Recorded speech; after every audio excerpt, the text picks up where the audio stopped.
Hello, I am here with one of our functional medicine practitioners, Carly, and her role is really working on nutrition with our clients that are going through the Infinity Way program. And the topic this month in February is nutrition. So I'm actually going to start with, what does that mean to you, Carly, when we just think about the field of nutrition? What are your first thoughts in definition of that? So nutrition is really a bioindividual science that's focused on our interactions between living organisms and the food and that really requires balance and learning to listen to your body. And it's a critical pathway to wellness.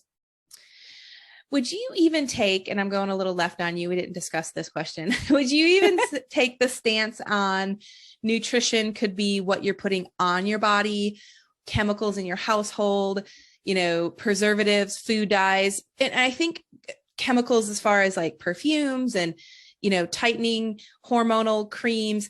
I think people think only what goes in their body through their mouth. But yeah, talk to us a little bit about that, because I think that is completely missed when we think nutrition. We just think eat an apple a day or whatever, right? Right. No, it is 100% what we put in and on our body. One of the things that I tell people frequently is if you wouldn't put it in your mouth, you should not be putting it in your body. Ooh, that's sound advice. That's really good. Yes. I mean, if you cannot trust it to go in your mouth, it should not be going on the biggest organ of our body because it absorbs in and it's going in anyway.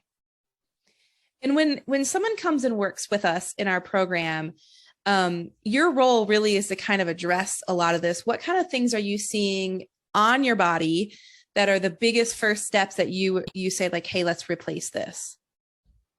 Cleaners are a big one because if you are cleaning your shower with it, it's automatically going on your feet. It's also going on your hands while you are cleaning that surface. If you have to wear gloves to clean your bathroom, you probably shouldn't be using that option. In general, that's a big starting point for me. That personally in our household is one of the things that I tackled first in our wellness journey. And now I look at other people and they're still using those harsh chemicals and wondering why they're feeling awful. Yeah, totally. Yeah. So yeah, I know we kind of jumped into looking at nutrition as a whole body, but let's back up and tell us your role and exactly what you do with our clients in the Infinity Way. So I study what they're eating and then help to guide them through a better path for their body. I'm a huge believer in bioindividualism because we are not a one size fits all person. There are lots of great starting points, but we then have to hone each one specifically. So I use a variety of tools such as food and mood journals, just sitting and having a chat, walking through their health journey, what their daily food looks like, to really help them pick and choose where we can amp up and follow a good, better, best approach for their journey. What's a food and mood journal? I just like to say it. Rhymes. A food and mood journal is something where they either take a picture of their food or they write it down. And then they also share information with me, such as what their bowel movements look like from a Bristol stool chart and things like that, and how they're feeling. Do they feel satiated? How is their mood an hour or two after they eat? Things like that are really big tools and guidelines that nobody realizes are tied back to what they just ate. Yes. Everybody talks about that afternoon slump, or they fall asleep in their chair after dinner. And absolutely, you bet that has to do with what they just ate an hour or 2 hours ago. Right. Yeah. So when someone comes to us, oftentimes we've done some diagnostics, sometimes, not always. And so we sometimes know what kind of food plan they may have to follow versus, whether it's an AIP, which is autoimmune paleo for gut healing, or low histamine, or sometimes people come plant-based. So it is very individualized. Tell us a little bit about your experience of looking at all those different food plans and how you can help guide people to be successful on them. Because I would say that's probably the crux of your role. Like, how can you help them be successful completing the whole program with the food portion? So we start with that very basic food plan. If they're coming to me and they need to transition to an autoimmune protocol, we're going to start with paleo, and then we're going to step into that further step of eliminating nightshades and eliminating all of the sugar, and then we're going to slowly start reintroducing those things back in. One of the things I like to tell people is just because we're saying it's not right now, it's not necessarily and not forever. We go through a huge healing process to be able to bring those things back in. And we really have to get down to that base layer of feeling amazing so that we know what that feels like. And then we can reintroduce things so that we know, and they have learned to listen to their bodies at that point, to really know, okay, this is a great fit for me, or I probably shouldn't be eating this, because they then have the knowledge that they can feel that great feeling. And honestly, once you get to that point, you realize that when you introduce those foods and you don't feel well, you know in your gut and in your mind and your heart that it's not a great fit for you. And that's when it becomes a, I don't want this anymore, not an, I can't have this. Ooh, that's really good. I don't want this because I feel X when I have it. What are some of the biggest obstacles going through that process that you see our clients have? A lot of mindset of it starts out with that I can't have it mindset. And as we work through that, and finding alternatives for them is really important to me, because I know that I don't want to give up things. I want to find a better solution for my body. So helping them to find those better solutions, and I like to call it ditch and switch, and the good, better, best model.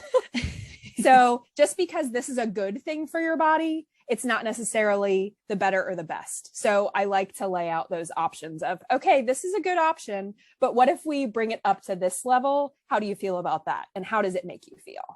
So I've gotten a lot of good feedback that you've helped people find, like, I never knew I could swap this for that. And it's still, I feel satiated, or I mentally don't feel like I'm deprived, and I feel good in my body.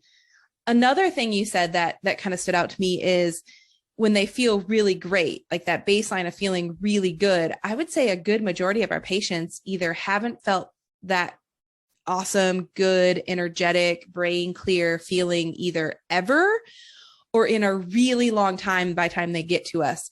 So when somebody does feel that good, you're absolutely right. And then they correlate that a certain food or a product that they're using makes them feel not so good. It is easier to say, I don't want it. I want to feel good. I've spent the time, I've done the work. I want to feel good. Yeah. So yeah, I've gotten so much good feedback on your role in the program. How did you get into being a practitioner like this? So I have been a patient of yours for a very long time in intermittent times. And most recently, it was over autoimmune disorders of my own and battling my own situation with Lyme disease and an Epstein-Barr reoccurrence and all of those things. I felt awful myself. And once I realized that foods were having such a huge impact on how I was feeling, I decided to go back to school to become a functional nutritional therapy practitioner myself. I love it. I love it. And yes, like I said, we're getting such good feedback that things are going really well. It's almost this, in our program, we have different people doing different things. And that really was I think, gap in the process. We would give people, hey, this is a food plan. Here's some handouts, follow it. And then we just didn't have enough time in every visit, because we're going over labs, we're figuring out their next right step for their next protocol, to sit down and say, to really spend a whole appointment on, I don't like this food. It makes me feel bad. I need an alternative. And so, yeah, you've absolutely filled that, I think, void in treating the whole person, which we're super excited about. I love it. And watching so many of them go from just absolute misery to thriving is what it's all about. Give us an example of one of the toughest cases you've worked with so far, one of the toughest functional medicine cases. Yeah. So I had somebody come in to our first appointment together, and she shared with me that she didn't like food. She didn't cook. And just in general, food was a means of survival, but it was not something that she enjoyed in any way. And you can tell she didn't really want to be working with me at the time, which is always kind of a challenge to me to turn that perspective around. And we have spent months figuring out why she doesn't like to cook, and a combination working with our life coach as well, Brooke, and really sharing that back and forth and figuring out what she needed to overcome. and finding foods that made her feel good and not just getting by. So now we've found some cookbooks that she's really enjoying and working through that meal planning process. And now she is cooking and enjoying it and loving food. I love it. Yeah, that is absolutely a missing piece. And yeah, if you hate food, it's hard to be excited about it and want to, right. But it is a means to survival, right? We need it to function. And at the same time, you can like it, right? You can have tasty, yummy, healthy food. And I think that is just so core root foundational healing. I say that food can heal or hurt you. Mm-hmm. And we just have to figure out which food does what. And one thing I've noticed that some of the patients we've worked with together, they say, I know this bothers me, but at the same time, this is a wedding, I'm going to have a little bit. So if I live by this 90-10 rule or 80-20, I can still feel good most of the time. And if I'm going to choose a food that makes me feel bad, it's a conscious choice. Yes, absolutely. And I think that's something that people really have to hone in on and dive into. And one of the things that I've noticed especially is that if people aren't excited about what they're eating, their digestion is not going to be great with that particular item. Ooh, mind-body connection right there. Absolutely. I mean, digestion is a north to south process. And if it is not exciting up in that northern area up here, like we're not going there. And I love that analogy. Yeah. We talk about that a lot with reintroductions. I love it. And any of our patients now, any of our clients can work with you. So yeah, kind of tell us, we work together in a program and people go through 3 or 7 months together, but also your services are available to all of our patients if they are struggling. And like I said, this is kind of a gap that in our day-to-day appointments, we may not have the full time to sit down for 30, 40 minutes and go through every single food and item. So yeah, kind of tell us how your process works. I know you do an initial intake, again, open to any current clients and patients or anybody who's interested in working with you. So I offer standalone services to just sit down and chat one-on-one for 40 minutes and kind of go through your daily. That's one way to start. I kind of prefer to follow you along just because we can talk through a lot in 40 minutes, but so often we need that extra follow-up. So usually my appointments are a 40-minute start, and then I like to do 20-minute follow-ups, usually every 2 to 4 weeks, depending on where you are. And then we can really dive in and get down to your specifics and what you really need and make sure that we're finding that good, better, best for your body. So you can book a package with me as well. I love it. I love it. And you're versed in autoimmune paleo, low histamine, plant-based, paleo, anything I'm missing, obviously going gluten-free. Right. Yeah, anything I'm missing that has really stood out. Dairy-free is a pretty common one we see. I focus a lot on elimination and then reintroductions. And if I don't have knowledge on it, I'm going to go dig and find the right knowledge. I am constantly looking to continue my education as well.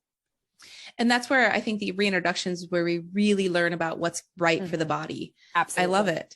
Awesome. Well, any other final thoughts about your role, what you do, or any advice to patients having a hard time with food? If you are just starting out on figuring out why you're not feeling well, learn to read your ingredient labels. And first 3 things that you should be eliminating right off the bat are anything with soy, anything with or good old sugar and all of its names, or food dyes. If you eliminate those 3 things to start, you're going to see a huge, huge, huge impact. What are some hidden names for sugars?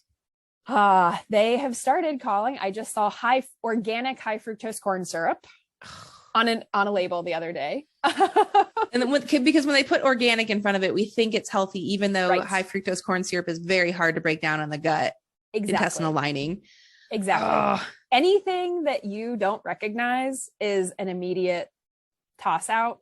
I mean, the number of aspartame is out there all the time, and they're coming up with new names for sugar every day. Us. Yes. It's a very tricky mind game that they like to play. I mean, I have a list of probably 50 different sugars that they have put out there that I'm constantly hearing new names for it. So paying attention to corn syrup, corn sugar, beet sugar. I mean, they're all out there, and it's all a different variety of the same thing, basically, that our body doesn't know what to do with. And some of those are a little more tolerable to blood Right. sugar numbers and things like that. And that's the kind of thing that you help people figure Right. out for Exactly. each person. Yeah, that's a good one. Oh, that's so good. And in a perfect world, we don't eat anything out of a box with a label. Right. We shop on the outsides of the, grocery store and the produce and the meat section. However, it sneaks in, and we want to pick the best possible option for our body. And that's exactly where you come in. Exactly. Yep. Good. Well, thank you so much for your time on this cold, icy Austin day. If anybody's here in Austin, they know we're trapped in our houses. We had this interview scheduled, and I said, let's do it. We're not going anywhere. So Absolutely. Great. Awesome. And you can find us at Austin Holistic Doctor, which is dr.com. Let us know if you have any questions. Thanks.